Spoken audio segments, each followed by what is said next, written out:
Welcome, here I've got BLACKVIEW A60 Pro and I'm gonna show you how to turn on and off the camera watermark at this device.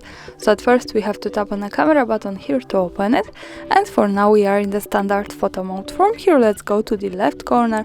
By tapping on this button we can open the advanced camera settings.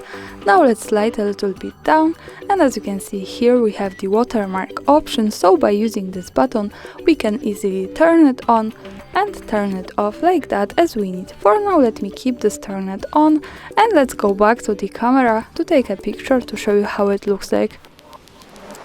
And from here let's go to the left corner at the bottom.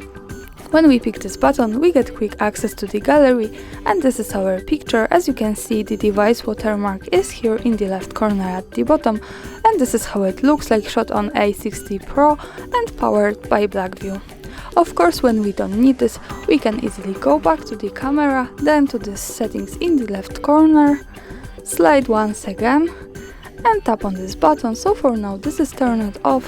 When we take another picture, the watermark should be not visible at it.